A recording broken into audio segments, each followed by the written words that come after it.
Peter. Caroline, if I can ask very quickly, just following up on the question on immigration first. President Trump, during the course of the campaign in 2024, said the following about illegal immigration. He said, they're going back home where they belong, and we start with the criminals. There are many, many criminals. NBC News has learned that ICE arrested 1,179 undocumented immigrants on Sunday, but nearly half of them, 566 of the migrants, appear to have no prior criminal record besides entering the country illegally. Is the president still focused exclusively, which is a civil crime, it's not criminal? It's a federal crime.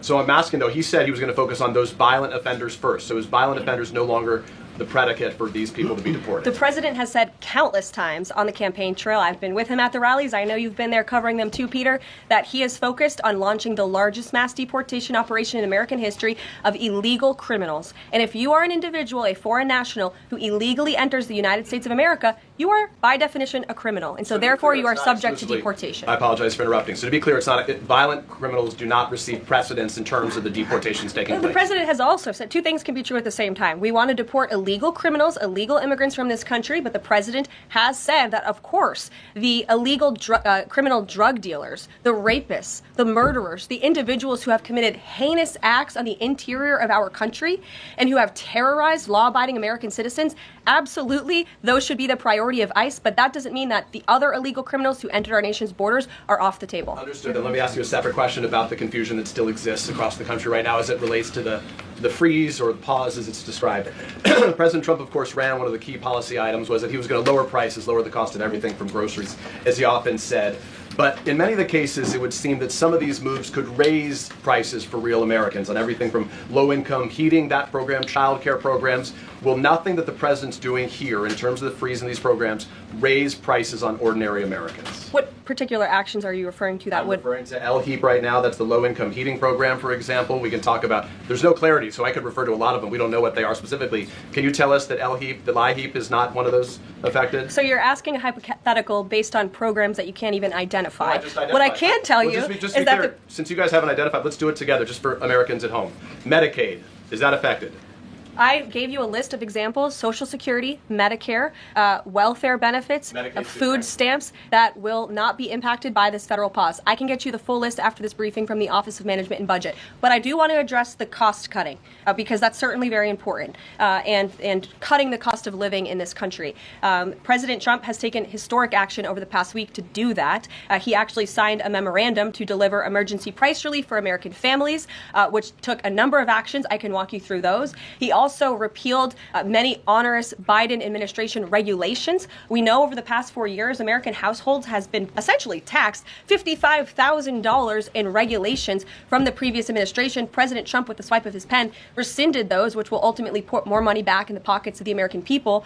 So deregulation is a big deal. And then when it comes to energy, I mean, the president signed an executive order to declare a national energy emergency here at home, which is going to make America energy dominant. We know that energy is one of the #1 drivers of inflation. And so that's why the president wants to increase our energy supply to bring down costs for Americans. The Trump energy boom is incoming, and Americans can expect that. Please share that out. Thank you. Caroline, I think some of the confusion I think may be here with this pause on federal funding. You've made it clear you're not stopping funds that go directly to individuals, but there certainly are lots of organizations that receive funding and then may pass along a benefit. Meals on Wheels, for one. They provide meals for over 2.2 million seniors. What is the president's message to Americans out there, many of whom supported him and voted for him, who are concerned that this is going to impact them directly, even if, as you said, the funding isn't coming directly to their wallet? I have now been asked and answered this question 4 times. To individuals at home who receive direct assistance from the federal government, you will not be impacted by this federal freeze. In fact, OMB just sent out a memo to Capitol Hill with Q&A to clarify some of the questions and the answers that all of you are asking me right now. Again, direct assistance will not be impacted. I've been asked and answered about this OMB memo. There's many other topics of the day. Jackie Heinrich. Direct assistance, Caroline, if it's going to another organization and then trickling down. Direct assistance that is in the hands of the American people will not be impacted. Again, as I said to Peter, we will continue to provide that list as it comes to fruition. But OMB right now is focused on analyzing the federal government's spending, which is exactly what the American people elected President Trump to do. And one question on immigration, Caroline, on immigration. Of the 3,500 arrests ICE has made so far since President Trump came back into office. Can you just tell us the numbers? How many have a criminal record versus those who are just in the country illegally? All of them, because they illegally broke our nation's laws, and therefore they are criminals as far as this administration goes. I know the last administration didn't see it that way, so it's a big culture shift in our nation to view someone who breaks our immigration laws as a criminal, but that's exactly what they are. You may have to point with the worst first. They all have a criminal record? And welcome to the briefing. If they broke our nation's laws, yes, they are criminal. Yes. Thank you. On stripping security details for figures like John Bolton, Pompeo, Brian Hook, Senator Tom Cotton said that he's seen the intelligence and the threat from Iran is real for anyone who played a role in Soleimani's strike. He voiced concern it wouldn't just impact those individuals, but potentially their family, innocent bystanders, friends, anyone who's near them when they're out in public. Is the president open to reconsidering his decision? The president was asked and answered this yesterday, and he was firm in his decision despite some of the comments that you had referenced. And he's made it very clear that he does not believe American taxpayers should fund security details for individuals who have served in the government for the rest of their lives. And there's nothing stopping these individuals that you mentioned from obtaining private security. That's where the president stands on it. I have no updates on that. Is there any concern that this decision might jeopardize the administration's ability to hire the best advisors for these kinds of positions in the future? No, in fact, I've talked to the presidential personnel office who has told me directly that there is such an influx of resumes for this administration that it's incredibly overwhelming. There is no lack of talent for the Trump administration. Reagan, Would he take any responsibility if anything happened to these people? Would he feel at all that his decision was a factor in that? The president was asked and answered this yesterday. I'd defer you to his comments. Karoline. Reagan, since you're in the back row, I hear you. The back row hasn't gotten much attention in the last 4 years, so I'm happy to answer your question. I can project. Does the president intend to permanently cut off funding to NGOs that are bringing illegal foreign nationals to the country, such as Catholic charities? I am actually quite certain that the president signed an executive order that did just that, and I can point you to that. One more, Caroline.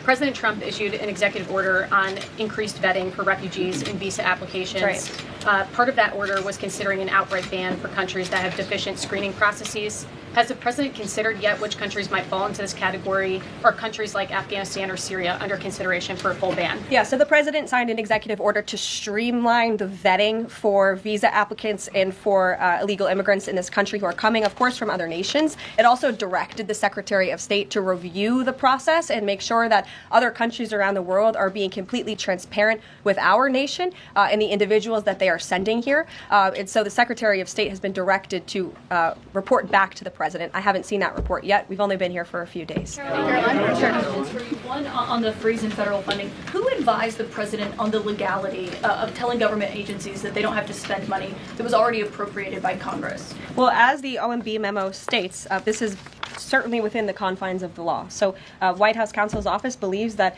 this is within the president's power to do it, and therefore he's doing it. Okay, so they disagree with lawmakers who say that they don't have the power to freeze this funding. Again, I would point you to the language in the memo that clearly states this is within the law. And all that happened on Friday night. The administration fired several inspectors general without giving Congress the 30-day legally required notification that they were being fired. I think only 2 were left at DHS and the DOJ. And then yesterday we saw several prosecutors, I believe 12, fired from the Justice Department who worked on the investigations into the president. As you know, they are career prosecutors, therefore they are afforded civil service protections. How is the administration deciding which laws to follow and which ones to ignore? So it is the belief of this White House and the White House counsel's office that the president was within his executive authority to do that. He is the executive of the executive branch, and therefore he has the power to fire anyone within the executive branch that he wishes to. There's also a case that went before the Supreme Court in 2020, Scala Law LLC versus the Customs, Bureau Protection. I would advise you to look at that case, and that's the legality that this White House was resting So on. you're confident that if they bring lawsuits against you, those prosecutors who were fired, that they will succeed? We will win in court, And yes. did he personally direct this, given they worked on the classified documents investigation and the election interference investigation? This was a memo that went out by the Presidential Personnel Office, and the president is the leader of this White House. So it didn't yes. come from him. Yes. Caroline, Caroline? Sure. Thank you. Congrats on your first day behind the podium. Thank you. President Trump ended funding for UNRWA and also designated the Houthis a foreign terrorist organization. That's right. Both were decisions that the previous administration had reversed. So here's my question. Will there be an investigation into who gave the previous administration this terrible advice? Well, the That's a very good point. I haven't heard discussions about such an investigation, but it wouldn't be a bad idea considering that the Houthis certainly are terrorists. They have launched attacks on U.S. naval ships across this world, and so I think it was a very wise move by this administration to redesignate them as a terrorist group, because they are, and I think it was a foolish decision by the previous administration to do so. As for an investigation, I'm not sure about that, but it's not a bad idea. Josh. Thank you for the question. I appreciate it. Can you give us an update on the president's plans for his tariff agenda? He spoke a lot about this yesterday, and there's a couple of dates coming up that he's spoken to. Number one, February 1st, he's alluded to both the potential for tariffs for Canada and Mexico, but also China to take effect on those days. What's he thinking about that?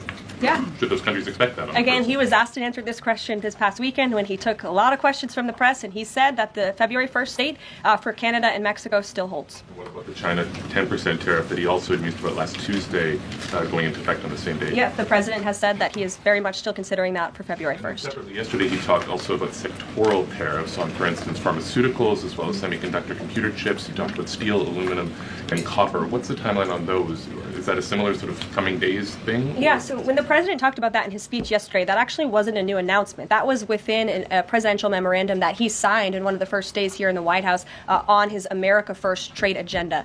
So there's more details on those tariffs in there. As far as a date, I don't have a specific date to read out to you, but the president is committed to implementing tariffs effectively, just like he did in his first term.